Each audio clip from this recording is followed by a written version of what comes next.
let's see. Back scratcher, nose hair trimmer, Game Boy Color. Oh, there we go. Lighter. Don't try this at home, kids. Ooh.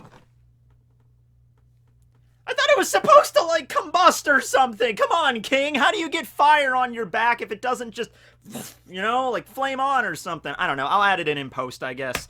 Oh, yeah. Check that out. Check that totally legit non-CG fire right now. It's crazy, isn't it? It's just, I'm burning my hand right now. It hurts so much. Ow. Okay.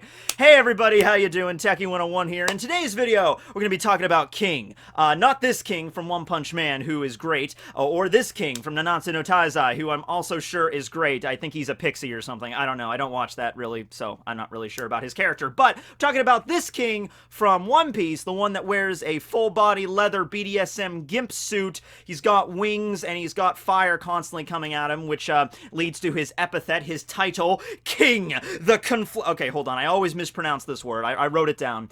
King the Conflagration.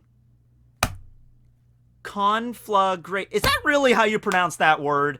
My God, that is lame. I liked my original pronunciation better, even though it was way off the mark. King the Conflagration. Okay, it might not be the correct pronunciation, but that sounds way cooler than King the Conflagration. No, that's not cool. I'm just gonna call him King the Wildfire. That's the Viz translation. It's a happy medium. Okay. So, in the last chapter, Big Mom laid on some hot news on us. There are 3 races in the One Piece world that do not exist in any shape and form inside of Totland, okay? Big Mom's got long arms, long legs, even a long-limbed human in the prison library. She's got fishmen, she's got merfolk, she's got Tontatas. There's a member of her family that's a Tontata.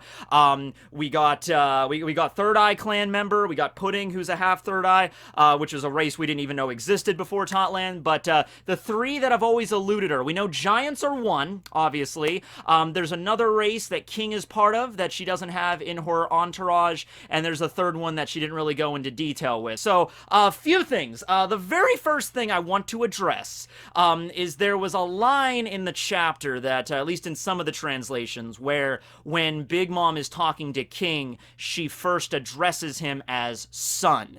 Alright, so I got a lot of questions about that. Now, when I read the translations, I understand at this point that there's going to be a few of them that are not going to be 100% accurate. A lot of times I'll go by based on, like, the way the characters react to what they just said. You know, so in this case, Big Mom, in the translation I was reading, did call King son, but it didn't really lead anywhere. It's not like any of the other members were really surprised by that or anything. She just called him son and then continued with the conversation. So I just had this feeling. I didn't double check on it yesterday before I did the review, but I had a feeling that she wasn't literally calling King her child. Like, you are my lost child that came over to the dark side in the Beast Pirates. Return to Totland at once. That's the way some people chose to took it. I didn't take it that way. I took that as a mistranslation, or at the most, you know, she was simply referring to King as like, you know, hey there, sonny boy, come over here, you know, like an old person would refer to a younger person, not exactly like a literal child. And sure enough, later on I checked other translations and that word was not in there. She doesn't call him son.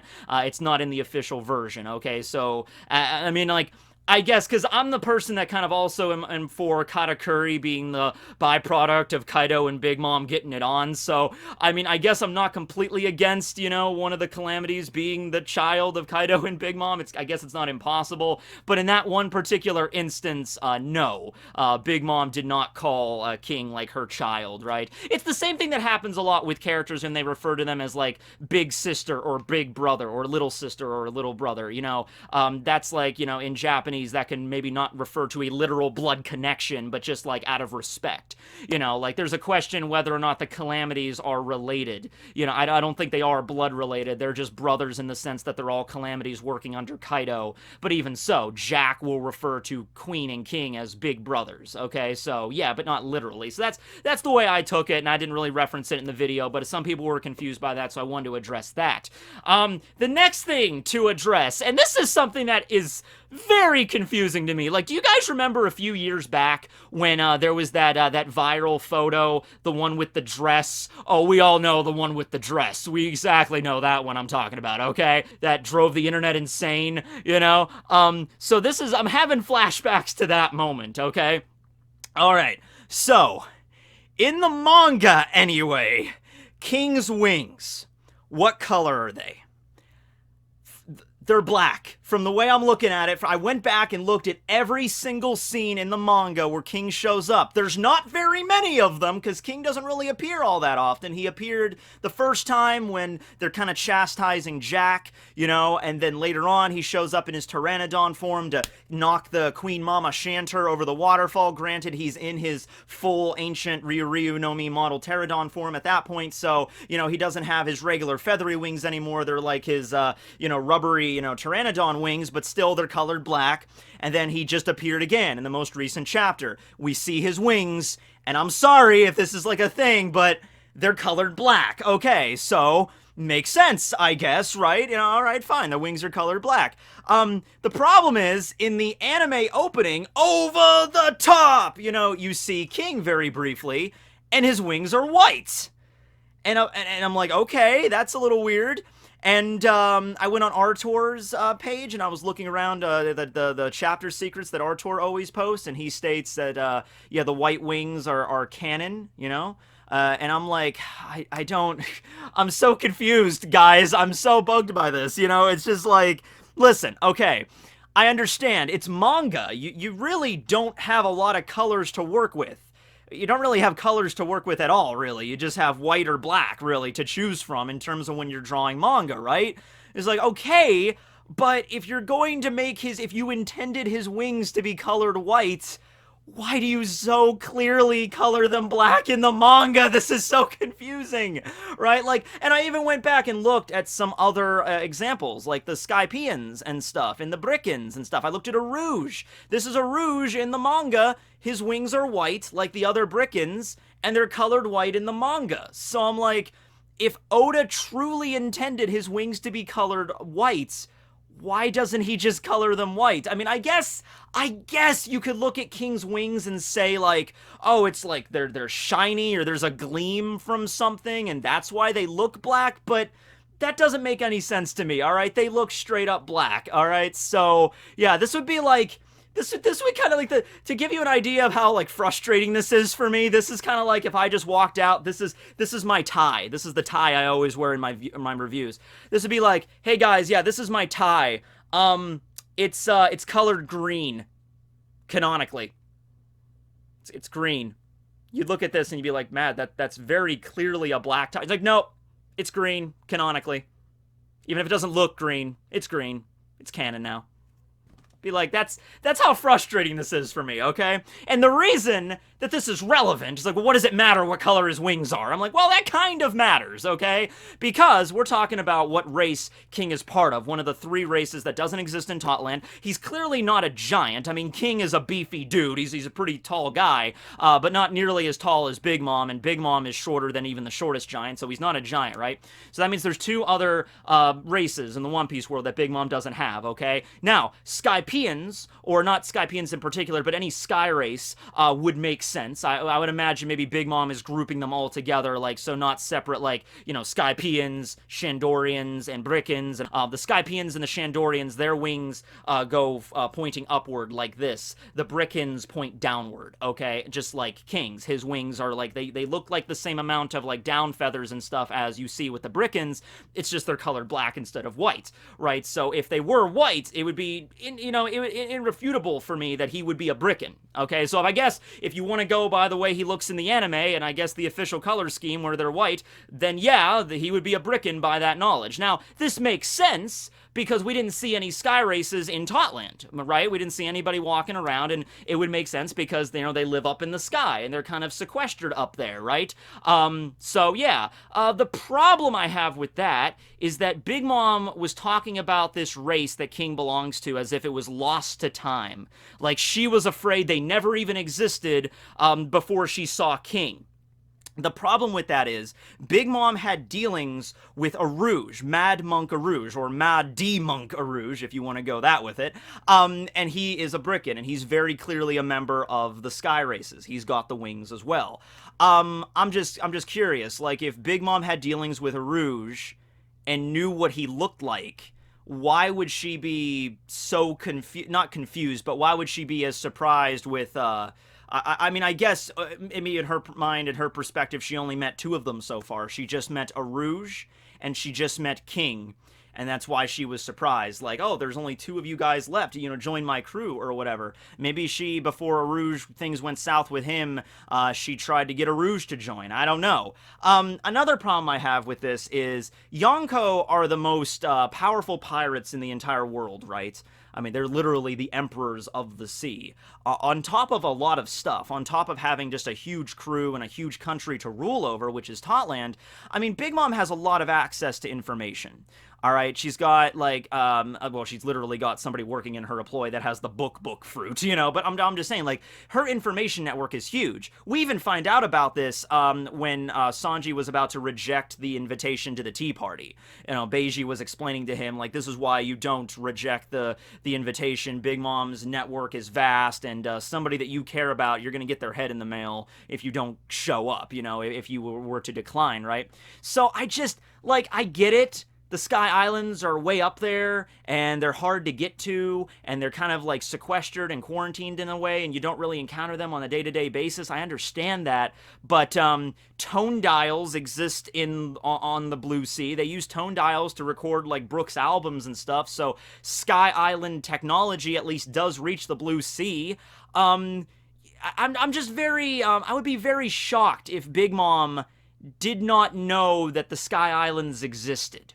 You know, like, it's like you'd figure if any pirate crew would know that Sky Islands were real and there were people living up there, it would be the Yonko that would know that, right? I could understand, like, when the Straw Hats arrived at Mocktown, and there's just a group of just, like Bellamy's crew, just a bunch of pirates just chilling out that never really been up there before, had no means to get up there, and they're just like, Sky Island, that's just a bunch of hooey. I could understand that, but Yonko fleets not knowing that they exist, I mean, I guess it's possible, but a few things about that just bug me, you know, because the way she reacted to King, the way she was reacting was just like, man, I didn't think your race existed at all anymore. They were gone forever and they were never coming back, and yet here you are. Join my crew. And then King, of course, declines. So that's a problem there. In the video, I said that King might be a race of, like, fallen angel or devil or demon or something on the opposite end of the spectrums from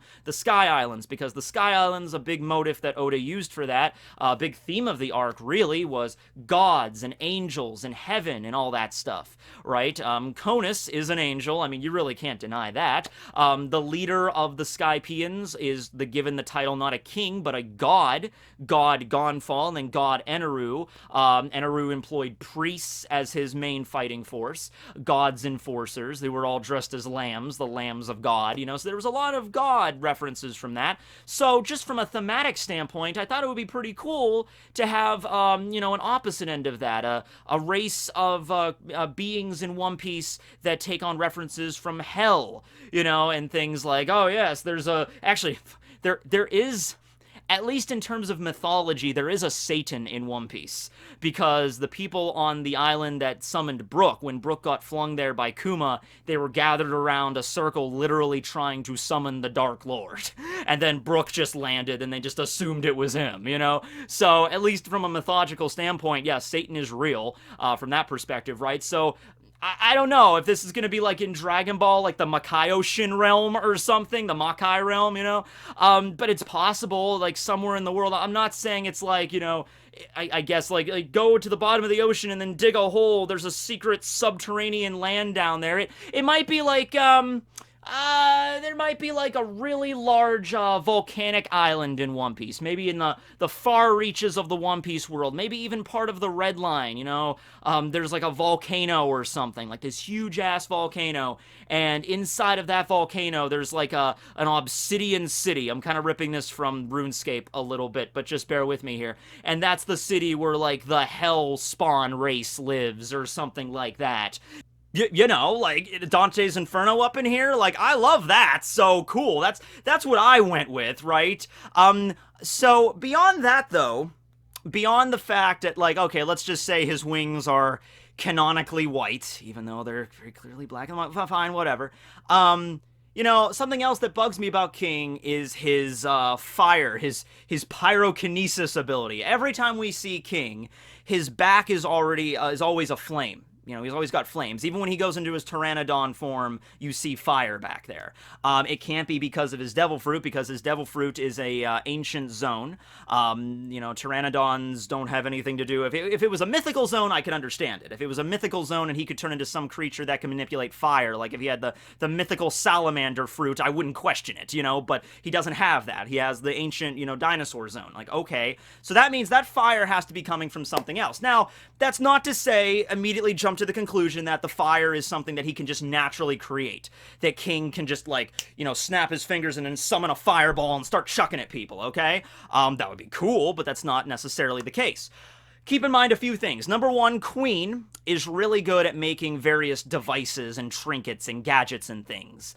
Queen made those plague bullets, he made the, like, exploding collars and all the stuff at Udon and all that crap, so it's possible that he made some sort of, you know, pyrotechnic device, like you would see at, like, a heavy metal show or something, and gave it to King, and then King, like, strapped it underneath his, like, gimp suit or whatever, so you don't see the device, but it just outputs constant fire. And it doesn't bother him because he's a badass, right? That's one option. Another option is, hey, if he is a Brickin, if he does come from the sky, then that would indicate that he might have access to dials, like flame dials and heat dials and stuff, and that's really the source of his heat and his fire back there. He just has a dial on his wings, and that shoots out fire.